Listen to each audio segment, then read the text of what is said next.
Hello guys, it's Robin and welcome back to my YouTube channel. Today we'll be talking about how the things around us influence the way that we act. So we'll break it down into three segments today. So the first would be the impact of the people that we meet in real life. The second one is about the people that we read about online or be in newspapers or in books. The third one is about social media influencers that we encounter daily and how they can shape our thoughts and ideas every day. So let's dive right in. Now, we live in a society where people are the most important resource, and everybody, whether you like them or not, you're going to interact with them at some point in time. So isn't it pretty important that you must weed out the bad ones and introduce the good ones into your environment? And in order to do this, you need to understand the people around you. Are they looking out for your best interests? Are they in the same mindset as you? Are they thinking the same things? Now, let me pitch you a scenario.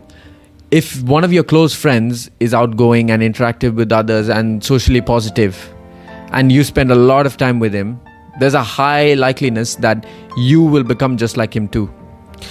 So now if you spend more time with what is important, shouldn't you be trying to fix it right now? Similarly, if they aren't looking after similar interests to you, then you're going to be heading down the road that you don't want to go. And if you go down that path, you know it's going to be pretty difficult to change your mindset, especially at this young age when your mind is being molded into the way that it feels is best to face the world. If you head into bad habits or negative habits, then it's very likely that that will be your habits moving forward for the rest of your life. And if you don't want that, what you have to do is fix your habits right now before it's too late. So this is why the first thing that you have to do is understand the people around you and just keep the positive people. I'm not saying completely alienate the negative people from you, because while I say negative, they may be negative in one sense, but they might help you in another sense. And it's about understanding when you need to interact with them and when you don't. And when you don't, you strictly don't. And when you're maybe relaxing, they carry other benefits with them, and that's when you hang out with them. Be there for them as well, because most of them are not bad people. They're just having different visions.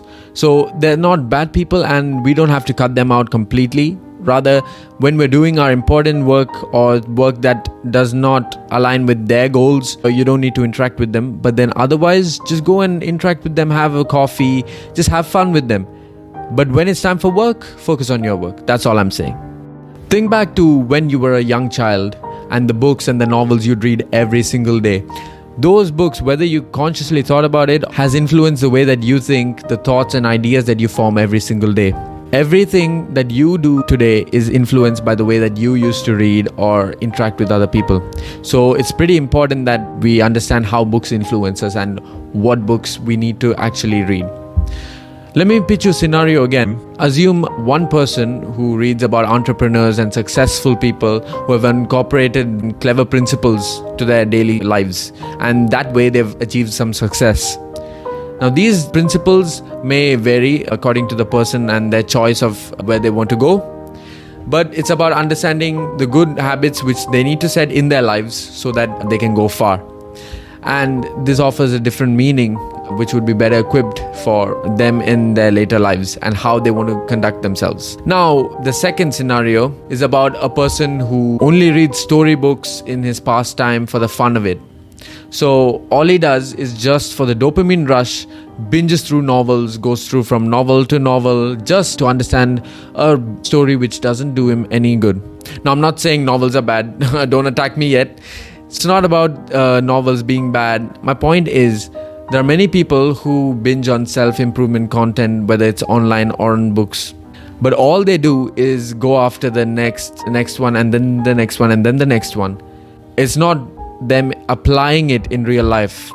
After a while, you'll understand that this is all just for a dopamine rush, and it's just some excitement that you get from watching any other video. And without implementation, you're just as good as the guy who binges on novels without any meaning. So the difference when it comes to reading self-improvement content, rather than maybe a random novel, is that you implement it in real life. If there is no implementation happening, then you're as good as the other guy. So keep in mind, whatever you learn in books, you got to practice it in real life and understand the people that you read about, because they are the ones who are going to influence your mind. If you're very much into the concept of reading, then watch out for the people that you read about, because there are many kinds of people. There are the negative ones, there are the positive ones, the ones which feed negative thoughts and positive thoughts. Understand the people that you would like to be like and follow them, understand their readings, and make sure that you fully understand what they're trying to convey and don't misconstrue anything. Now, believe it or not, people online do idolize YouTubers. So whether the way they act or the way that they conduct themselves in real life, that's exactly what these people try to do in their own lives. Now, what they forget is that these people online, first of all, maybe showing a persona that's not real. And the second thing is that they might not be thinking the way that these people think. And so what works for them might not have to work for them. And on a completely different point, that might not even be what they're doing on a regular basis. So what you have to do is understand the genuine people from the dishonest, and understand that some things you can take from them, but some things you can't. You can't purely idolize them. Now, another thing that people do online is just binge on content. So this is very similar to the previous segment where I discussed about people binging on novels meaninglessly and without trying to gather any knowledge, but rather just pointlessly going after one or the other just to get that hit of dopamine. What can happen very commonly is that this leads to no gains in your mind, and you just stagnate, and you just become this person who keeps on binging through content day in, day out, and that's like your part-time job when you actually earn nothing or no benefits come to you. In fact, only harm happens to you, because when you see these pretty lives of people on the internet, this is probably the best that their life ever gets, and that's why they portray that online. It's not really them showing off like that's who they are. That's probably the best time in their life, and that's what they're trying to show online. And if you fall for it and you believe that that's how they live their life every day, you're going to be in for a very hard awakening, because they might be hiding all the faults in their life in that few moments online.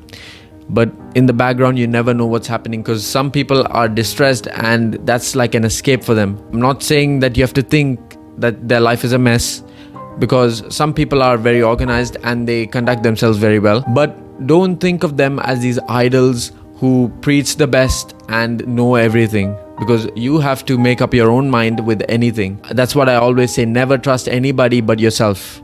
You know exactly what it is that you need to do, and once you get on that track, you're on for great things.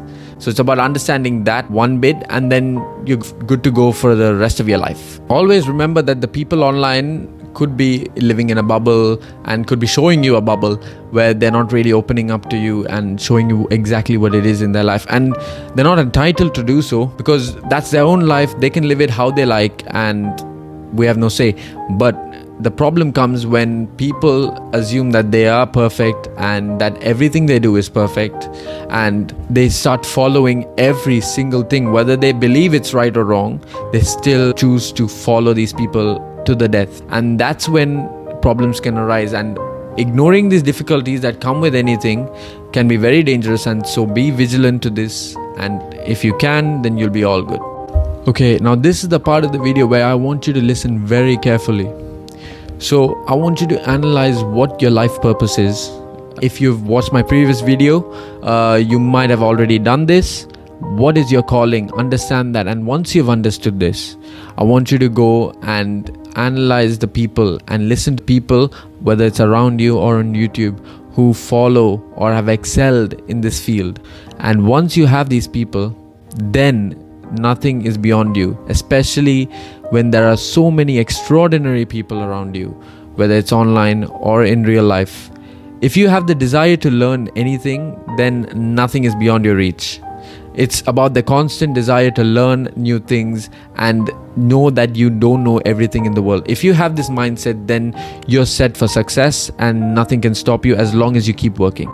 So if you found this video to be useful, please drop a like and subscribe to the channel, share it with your friends and let it reach more people so that we can develop a strong community that only answers to themselves and no one else. Don't forget that the people you watch can change your life and influence your life in many ways that you can't imagine. So choose wisely. And remember, never stop dreaming. See you all in the next one. I'm leaving, I could take this crowd from seeing to believing. Got a taste for blood and my tongue keeps bleeding from the words I spit. So sharp, so freezing, so cold, behold.